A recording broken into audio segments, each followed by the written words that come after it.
이 말씀도 우리가 잘 알고 있는 말씀이죠. 그런데 다시 한번 살펴보고 우리의 신앙의 삶을 바로 하기를 원합니다.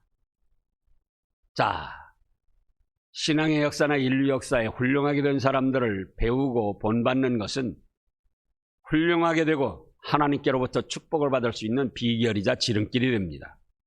그럼 오늘 욥의 말씀을 보면은 첫째로 욥은 온전하고 정직하여 악에서 떠난 사람이었습니다.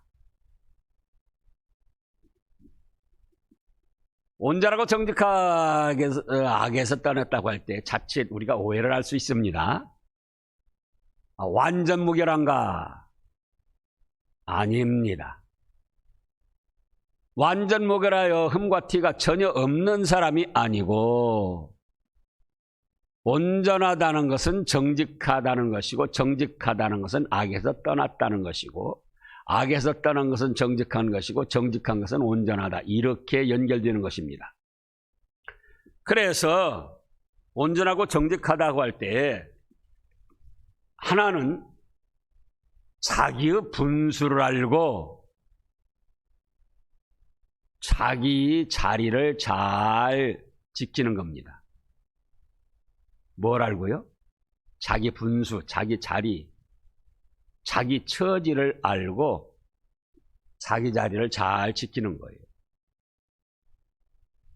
또 하나는 자기 잘못을 죄로 인정하고 회개하는 신앙입니다. 의인은 없나니 하나도 없고 온전히 선을 행하는 사람이 하나도 없습니다. 그럼에도 온전하고 정직하다고 한 것은 자기 분수를 알아요. 자, 어떻게 해서 분수를 알았습니까? 욥이 지금 3절에 나오는 대로 얼마나 많은 재산이 있습니까?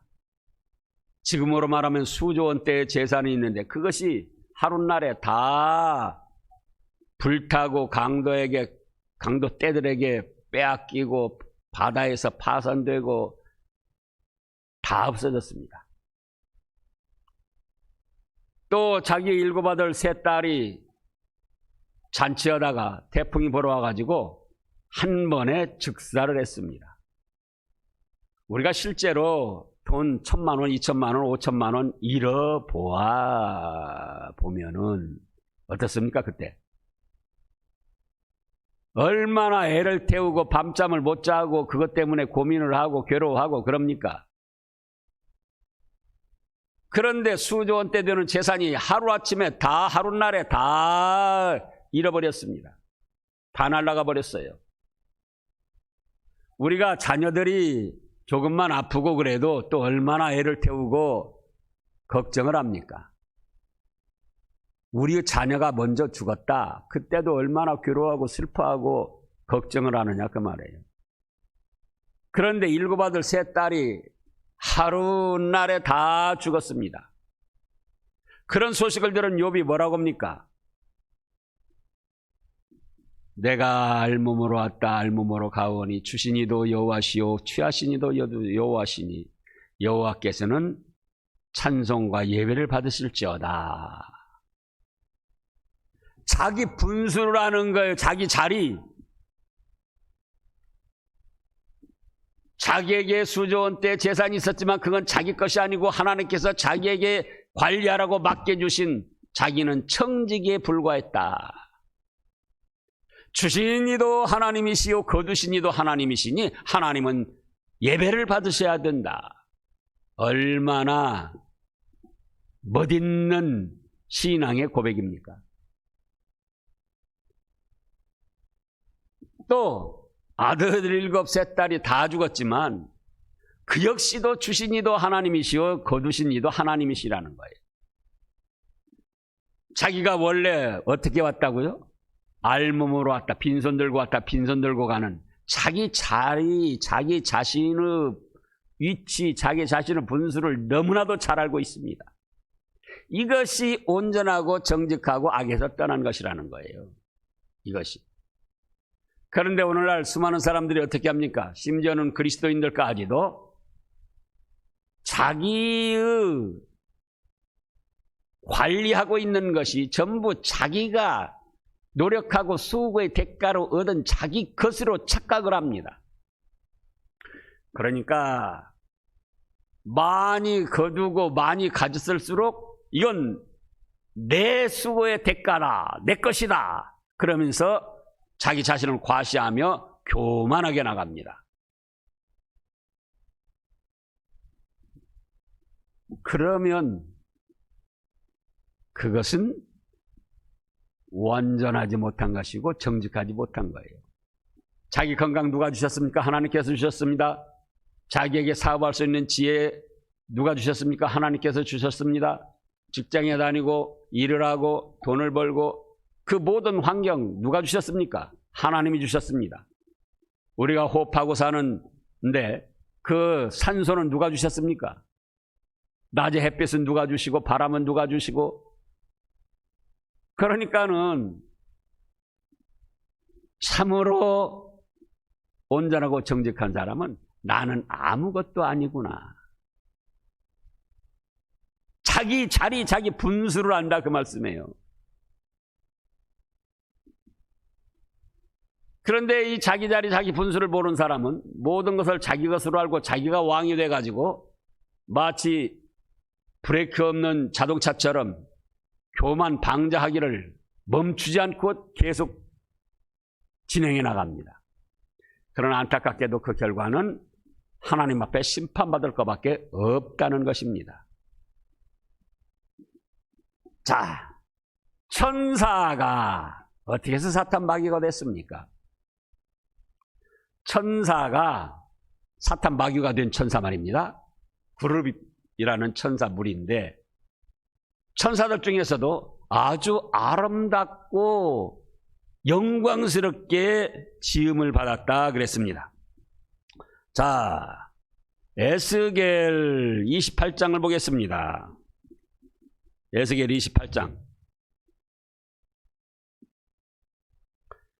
이때 당시 두로 왕에게 사탄 마귀가 들어가서 두로 왕을 미혹하여 인도했는데 그 두로 왕에게 들어간 사탄 마귀를 뭐라고 말씀하셨는가?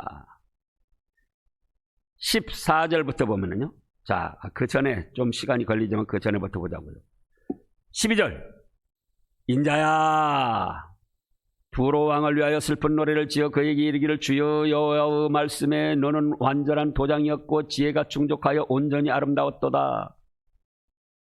두로 왕을 미혹하고 있는 지금 사탄을 말씀한 겁니다. 지혜가 충족하고 온전히 아름다웠도다. 네가 옛적에 하나님의 동산 에덴에 있어서 각종 보석 곧 홍보석과 황보석과 금광석과 황옥과 홍만화 청옥과 청보석과 남보석과 홍옥과 황금으로 단장하였으며 네가 지음을 받던 날에 너를 위하여 소구와 빗바가 준비되었도다. 너는 기름 부음을 받고 지키는 그룹이며, 그룹 천사 이름이에요. 그룹이며 내가 너를 세우매 네가 하나님의 성산에 있어서 불타는 돌들 사이에 왕래했도다. 자, 얼마나 찬란하고 영광스럽고 아름답게 지음이 됐습니까? 그런데 15절. 네가 지음받던 날로부터 네 모든 길에서 완전하더니 마침내 네에게서 불의가 드러났도다. 네 무역이 많음으로 네 가운데에 강포가 가득하여 네가 범죄하였도다. 너 지키는 구르바, 그러므로 내가 너를 더럽게 여겨 하나님의 산에서 쫓아내었고 불타는 돌들 사이에 멸하였도다. 네가 아름다움으로 마음이 교만하였으며 네가 영화로움으로 내 지혜를 더럽혔으며 내가 너를 땅에 던져 왕들 입에 두어 앞에 두어 그들을 구경거리가 되게 하였도다. 네가 죄악이 많고 무역이 불의함으로 네 모든 성소를 더럽혔으며 내가 네 가운데에서 불을 내어 너를 사르게 하고 너를 보고 있는 모든 자 앞에서 너를 땅 위에 죄가 되게 하였도다. 보세요. 아름답고 지혜가 충족하고 무역이 풍부해서 풍부하게 생활했는데 그것으로 욥처럼 주신 이도 하나님이시요 거두신 이도 하나님. 아직 거두시지 않았으니까 주신 이 하나님이시요 하나님께 영광과 찬양을 하면서 겸손하게 살았어야 되는데, 하나님께서 주신 그 찬란하고 영광스러운 아름다움, 무역으로 풍부하고 사업이 잘 되고 직장이 잘 되고 그래서 풍부하게 된 것을 다 자기 공로 치적으로 돌리고는 누가 나 같은 사람이 있겠느냐, 누가 나를 무시하겠느냐, 하나님도 나를 어떻게 할 수 없다, 거기까지 나갔던 겁니다. 그러나 결과가 어떻게 됐습니까? 그 아름답고 축복된 자리에서 쫓겨나서 사탄, 마귀, 악령, 귀신들이 돼가지고 이 세상에서 활동을 하다가 펄펄 타오르는 지옥 불바다 영원한 형벌을 받게 된 것입니다. 그러므로 욥은 완전하고 정직하여 악에서 떠났다는 것은 바로 자기 위치를 바로 한 거예요. 자기 자신 분수를 지키는 겁니다. 아, 나의 다 된 건 하나님의 은혜다. 나에게 주신 모든 것, 나의 관리하는 모든 것은 하나님께서 주신 것이다. 그러면서 겸손하게 하나님의 기뻐하시는 찬양과 경배를 드리고 하나님의 말씀대로 착한 양심을 써서 복된 길을 걸어가야 되는데, 바로 욥이 그런 사람이었다 그겁니다. 그 다음에 욥은 두 번째로 하나님을 경외하는 사람이었습니다.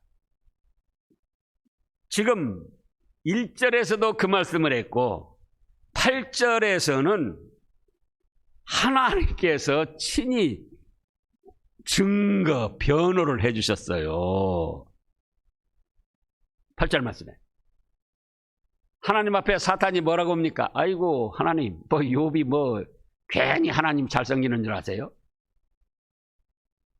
하나님이 건강을 주시고 풍부하게 해주시고 뭐 모든 환경이 좋으니까 그냥 하나님 잘 섬기는 척 하는 것이지, 만약에 그에게 재산이 없고 병이 들고 어렵게 한다면 분명히 하나님을 욕하고 돌아설 것입니다. 그때 하나님께서 바로 8절 말씀을 하신 거예요. 여호와께서 사탄에게 이르시되 네가 내 종 욥을 주의하여 보았느냐? 그와 같이 온전하고 정직하여 하나님을 경외하며 악에서 떠난 자는 세상에 없느니라. 그래서 하나님께서 친히 사탄 마귀의 세력에게 욥이 하나님을 경외하는 악에서 떠난 세상에 둘도 없는 의인인 것을 말씀했습니다.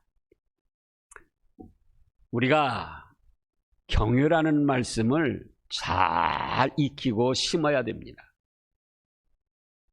하나님께 예배드리고 하나님을 믿는다는 사람들이 많이 있지만 경외하는 사람은 드뭅니다. 그러나 성경 역사나 신앙의 역사를 보면 믿음으로 축복받을 훌륭한 사람들을 보면 공통점이 있는데 다 하나님을 경외하는 사람들이었습니다.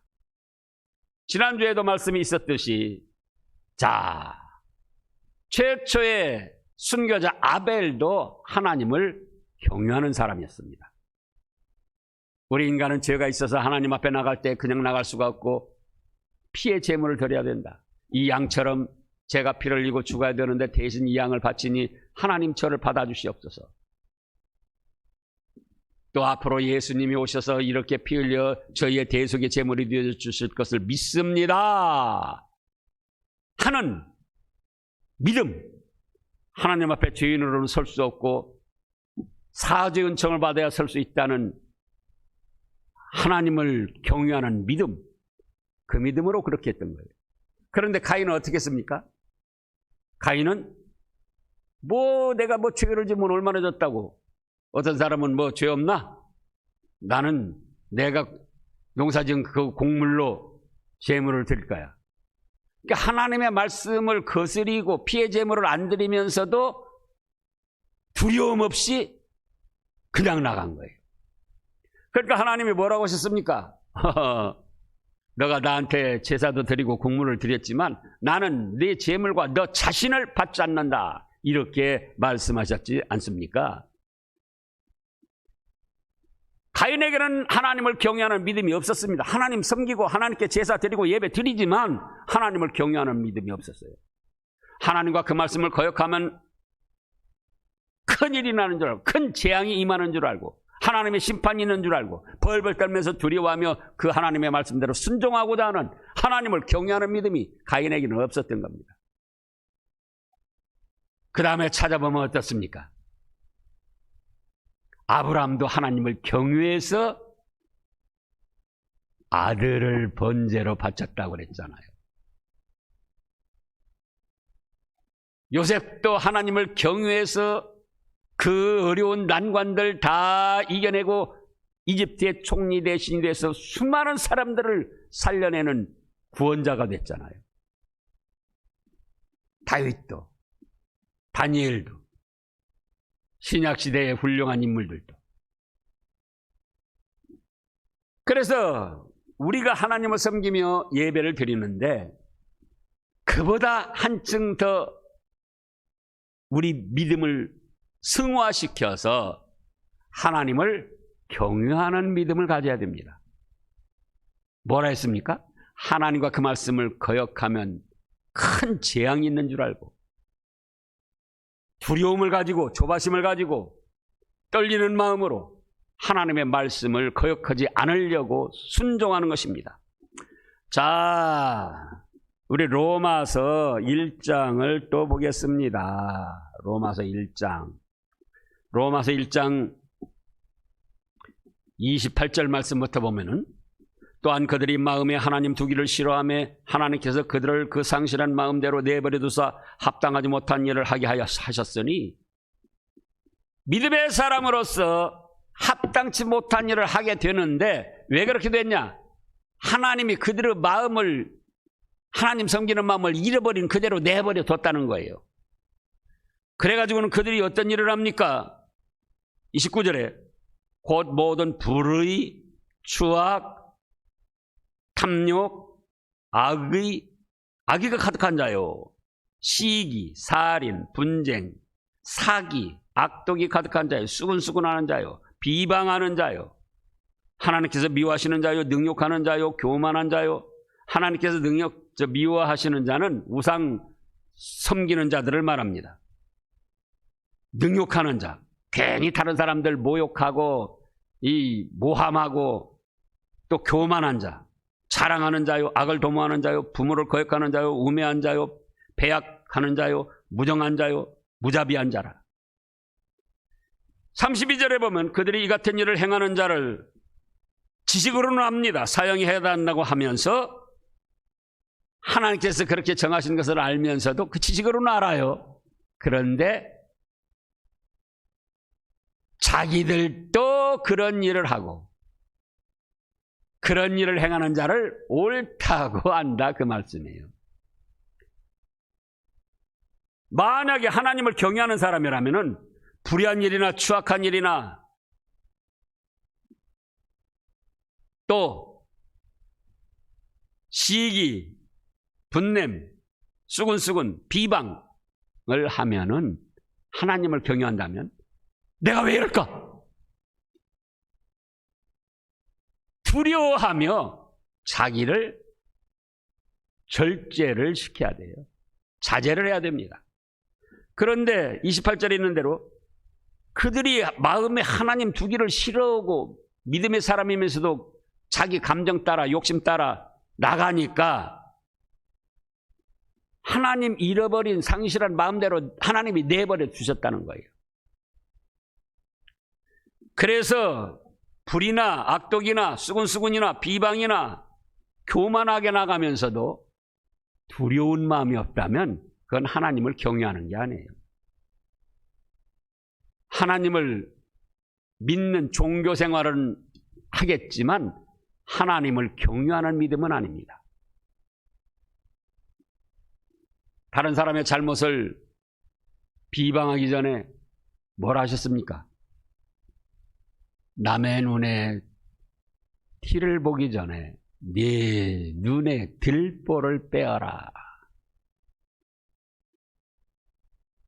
그래서 하나님을 경외하는 사람은 잘못된 일을 하면, 하나님 말씀을 거스리면 큰일이 나는 줄 알고 벌벌 떨면서 자기 자신의 잘못된 감정과 충동을 다스리면서 말씀을 붙들고 그 말씀대로 순종하려고 노력하는 사람이다, 이 말씀입니다.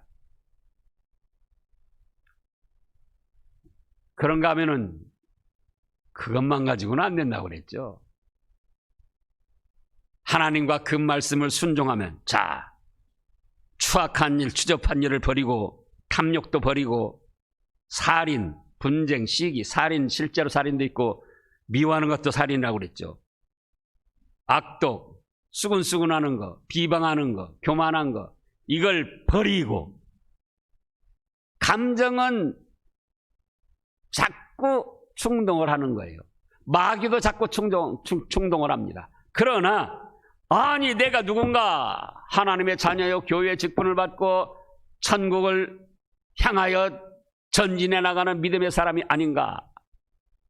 그래서 그 자기의 잘못된 감정과 죄악된 것을 버리면서 하나님의 말씀대로 착한 양심을 써가지고 선으로 말씀을 순종하는 길로 나가는 거예요. 아, 내가 이 말씀대로 순종하면 하늘과 땅에 신령한 축복과 기름진 축복이 다 나에게 온다.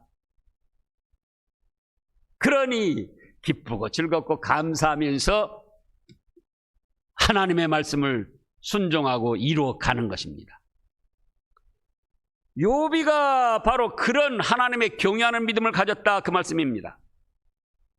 그 사실이 5절에서 4절 5절에서 너무나도 확실하게 나타났습니다.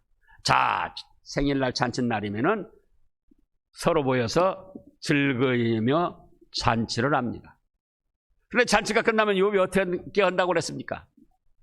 말과 행동은 말할 것도 없고 마음속으로라도 하나님을 멀리하고 욕되게 한 일이 있을까봐 자기의 자녀들을 다 불러다가 한 명 한 명 하나님 앞에 속죄, 죄를 용서받는 번제를 드렸다는 거예요. 겉으로 나타나는 행동, 그건 말할 것도 없고, 겉으로는 나타나지 않았지만 마음속으로라도 하나님을 버리고 하나님을 욕되게 한 일이 있을까 봐. 그렇다면은 자기와 자기 자녀들이 하나님 앞에 징계받을 수밖에 없음을 알고 두려워하면서 어서 속죄 제사를 드려야지 하면서 바로 다음날 자녀들을 불러다가 번제를 드렸다는 겁니다. 이것이 바로 하나님을 경외하는 믿음이에요. 어쩔 수 없이 잘못을 했다 할지라도 그 잘못을 그대로 지니고 나가면 큰일이 난 줄 알고 두려운 마음을 가지고 또 속죄 제사 즉 회개의 예배를 드리면은 하나님께서는 그걸 기쁘게 받으시고 모든 죄를 용서해 주시며 새로운 은혜를 베풀어 주시는 그 하나님을 믿고 기쁘고 즐겁고 감사하면서 속죄의 제사, 회개의 예배를 드리는 겁니다. 그랬더니 하나님께서 사탄 마귀의 고발해도 아니다. 내 종 욥은 온전하고 정직하여 나를 경외하며 악에서 떠난 자다. 이런 자가 세상에 찾기 드물다. 그 시대로는 욥이 최고다고 하나님이 증거를 하신 겁니다. 자, 우리가 전전주에 추석도 지나고 또 코로나19로 인해서 여러 가지 마음이 뒤숭숭하고 어렵기도 했습니다. 근데 우리는 어떻습니까? 명절이 지나고 코로나19로 인해서 어려움이 있었는데 이때 당시 우리의 말과 행위는 말할 것도 없고 마음으로라도 하나님을 버리고 욕되게 한 일이 없는가? 또 우리의 자녀들, 우리의 가족들은 말과 행위 또는 마음으로라도 하나님을 버리고 욕되게 한 일이 없는가? 이런 일을 살펴서 회개의 시간을 가져야 되고, 먼저 믿은 가장들이, 먼저 믿은 성도들이 책임을 지고 하나님 앞에 사죄의 예배를 드려야 된다, 이 말씀이에요. 그것이 하나님을 경외하는 믿음이에요. 그런데 추석 지나고 코로나19로 뒤숭숭한데 자녀들이 어떻게 되든 자기가 어떤 마음을 품었든 그거 관계없이 합리화시키며 나간다면 그거는 하나님을 섬기는 종교 생활은 될지 몰라도 하나님을 경외하는 복된 믿음은 아닙니다. 그런데 욥은 그렇게 했다는 거예요. 자, 우리가 하나님을 잘못 알고 있습니다. 어떻게 잘못 알고 있습니까? 하나님은 무조건 사랑의 하나님, 참 좋으신 하나님. 하나님은 당신을 사랑하십니다? 그러죠. 하나님은 우리를 사랑하셔서 아들까지 희생시키시며 구원해 주신 사랑의 하나님이시지만은 또 죄악과 잘못된 일에 대해서는 행한 대로 공의로 심판하시고 징벌하시는 하나님이심을 믿어야 되는데, 신약시대의 대부분의 그리스도인들, 오늘날 대부분의 그리스도인들은 하나님의 사랑만을 강조합니다. 지금 로마서 1장 다시 보시자고요. 32절에 그들이 이 같은 일을 행하는 자를 사형에 해당한다고 하나님께서 정하심을 알고도 지식으로는 압니다. 오늘날도 이런 잘못, 비방하고 교만하고 수군거리고 불의하게 나가고 미워하시는 우상 섬기고 나가고 그런 일을 하면 죄다 모르는 그리스도인들이 누가 있습니까? 그러면서도 하나님을 마음에 두지 않고 상실한 마음이기 때문에 자기 자신이 그런 일들을 거침없이 행합니다. 두려움 없이 행합니다. 자녀들이나 가족들이 그런 일을 해도 뭐 그럴 수 있지. 그거는 뭐라고요? 하나님 섬기는 종교 생활은 될지라도 하나님을 경외하는 축복된 믿음은 아니다, 이 말씀입니다. 그래서 32절에 그들이 이 같은 일을 행하는 자를 사형에 해당한다고 하나님께서 정하신 걸 알고도, 지식으로는 아는데도 자기 자신을 절제하지 못하고 자기 감정을 다스리지 못하고 자기는 의인인 척 교만하고 자기들만 행할 뿐만 아니라 자기가 행했으니까 자기 행한 거 합리화시키려니까 다른 사람이 행한 것도 옳다고 한다, 그 말씀이에요. 복받을 믿음의 성도들은 이렇게 해서는 안 됩니다. 사형장에서 사형을 당하는 살인 강도지단 사형수가 있는데 대개가 그 마지막 순간에 물어봅니다. 마지막으로 할 말은 없는가? 마지막 소원은 없는가? 근데 그 살인 강도가 뭐라고 합니까? 지금 막 사형을 당할 처지인데 우리 아버지 어머니가 원망스럽습니다. 그런 경우 대개 아버지 어머니에게 너무나 미안합니다. 죄송스럽습니다. 이렇게 말해야 되는데 아버지 어머니가 원망스럽다는 거예요. 그 이상해서 왜 그런가 물어봤대요. 내가 살인 강도짓에서 사형을 당하게 된 것은 아버지 어머니 때문입니다. 왜 그런가? 자기가 어렸을 때에 나갔다가 집에 들어오는데 뭘 한 가지 길에 떨어진 것이 있어서 주워가지고 왔다는 거예요. 그랬더니 아버지 어머니가 참 잘했다. 집에 들어올 때는 그렇게 뭐 한 가지씩 가지고 들어오면 좋은 것이다. 근데 뭐 주워올 물건이 있습니까? 그렇게 많이? 그러니까는 아버지 어머니가 좋다는 소리 한 그거 기쁜 그 칭찬받으려고 이제는 남의 것을 몰래 훔쳐왔습니다. 그런데 아버지 어머니가 그것도 모르고 또 잘했다. 이렇게 좋은 걸 어디서 주워왔냐.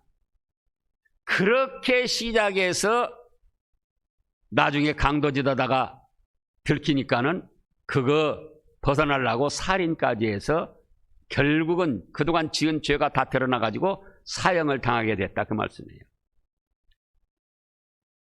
그 아주 어리석은 부모입니다. 자식을 무조건 오냐 잘한다 칭찬하고 사랑만 해준 거예요. 그러나 그 결과는 뭡니까? 자식도 버리고 자기들도 망한 것이 되죠. 우리 하나님은 이런 어리석은 하나님이 아니십니다. 사랑하시는 만큼 자녀들이 잘못하는 것을 그대로 두지 아니하셔요. 자, 우리 신약의 히브리서 12장을 보겠습니다. 신약 히브리서 12장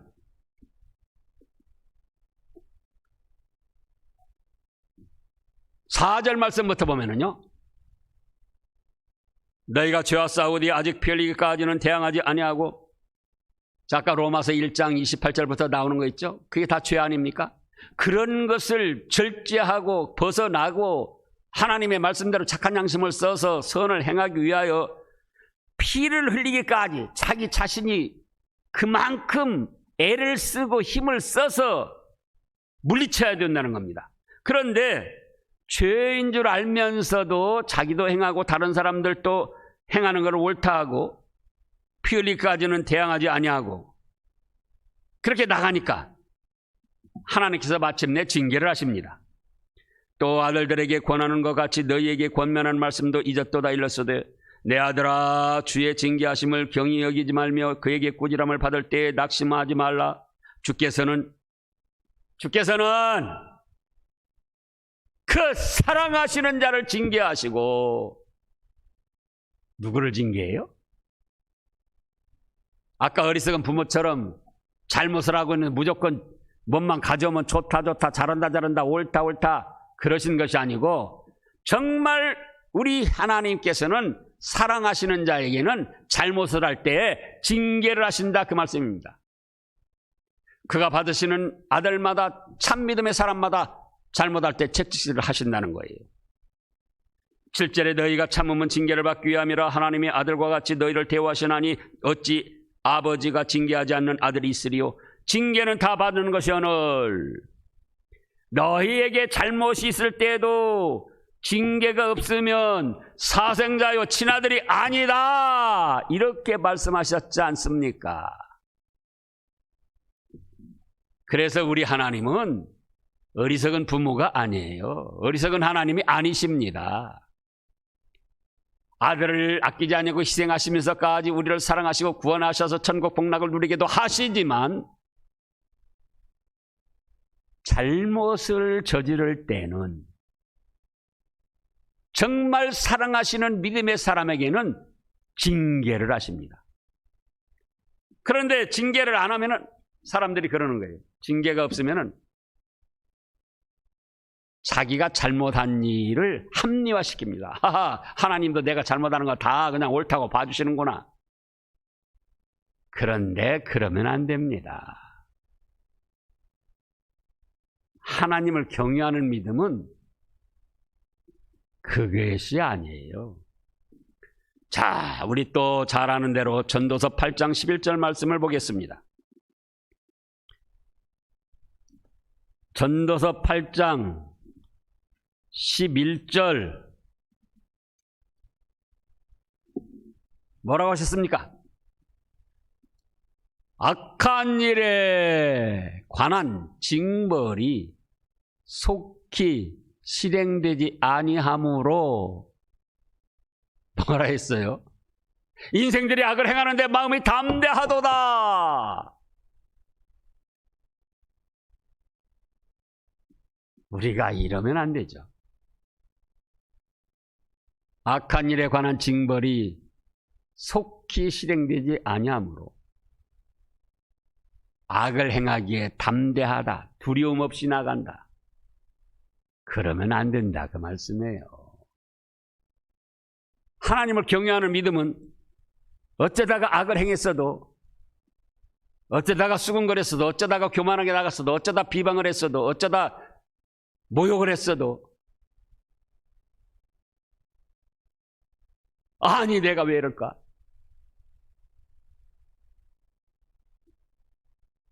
하나님은 행한 대로 갚으시는데 내가 이래서야 되겠는가? 그래서 자기 자신의 잘못을 회개하고 말씀을 붙들고 나아가는 것이 하나님을 경외하는 믿음이고 축복받을 믿음인 것입니다. 그러니까 욥이가 그런 거예요. 자기는 말할 것도 없고 자기 자식들이 행동으로 나타나는 것은 잘했지만 혹시 마음으로라도 하나님을 멀리하고 하나님을 욕되게 했을까 봐 속죄의 제사 번제물을 드렸습니다. 그것이 뭐라고요? 하나님을 기쁘시게 하는, 하나님을 경유하는 믿음이 되었다, 이 말씀입니다. 그래서 욥을 지금 뭐라고 소개합니까? 하나님의 말씀에 동방 사람 중 가장 훌륭한 사람이라고 증거를 합니다. 제가 생각을 해봤어요. 하나님이 보시기에 풍암동에서만 좀 훌륭한 사람이다. 그것도 얼마나 영광스러운데요. 과연 내가 그런 사람이 될까? 광주 지역에서 하나님이 보시기에 의로운 사람, 이런 길을 목표 삼아 걸어가야 되는데 그러잖아요. 욥은 동방, 당시 중동 지역과 아시아 지역까지 포함한 것이 동방입니다. 거기서 가장 훌륭한 사람이라는 거예요. 그런데 그 복된 칭호를 받은 것이 뭐냐? 온전하고 정직하여 악에서 떠난 것이다. 잘못을 저지르고도 자꾸 그걸 합리화시키고 우겨대고 나가면은 그거는 정직한 게 아니죠. 죄를 짓고도 회개의 시간을 가지지 아니하면 그건 정직한 게 아니죠. 훌륭하게 되는데, 하나님이 보시기에 훌륭하게 되는데 얼마나 대단한 거, 하기 어려운 것을 요구하시는 것이 아닙니다. 자기 분수를 아는 거예요. 내 자리. 나는 빈손 들고 왔다 빈손 들고 가는 나그네다. 내가 관리하는 모든 거 내 것이 아니고 하나님이 주셨다. 하나님이 언제라도 취하실 수 있는 하나님의 것이다. 그러면서 하나님과 그 말씀을 거역하면은 언젠가는 큰 재앙이 있을 줄 알고 두려워하며 아까 로마서 1장 28절부터 있는 말씀들을 자꾸 기억하면서 자기 감정과 충동에서 일어나는 그런 죄된 것들을 자꾸 버리는 겁니다. 제압하는 겁니다. 그러면서 또 그렇게 제압하고 버리고 나가면서 착한 양심을 써서 하나님과 그 말씀을 순종해 나가면 뭐가 됩니까? 하늘의 신령한 축복과 땅의 기름진 축복이 다 나에게 온다. 우리 자손들에게 온다. 지난주 말씀에 그랬잖아요. 자손들에게도 온다고. 그러므로 기뻐하고 즐거워하고 감사하면서 하나님을 섬기고 말씀을 순종해 나가면은 그걸 하나님이 기쁘게 보시고 세상 사람들이 뭐라고 말할지라도 너는 네가 사는 지역에서 내가 보기에 가장 훌륭한 믿음의 사람이다. 이렇게 칭찬해 주시고 축복해 주신다, 이 말씀입니다. 그래서 우리가 욥에 대해서 잘 알고 있지만 다시금 욥의 신앙을 본받아서 온전하고 정직하여 악에서 떠나는 일을 계속하고 하나님을 경유하는 일을 더 잘해서 우리도 하나님이 보시기에 그 지역에서 훌륭한 믿음의 사람, 하늘의 신령한 축복을 받을 믿음의 사람으로 인정받으시기를 축원합니다. 기도하겠습니다.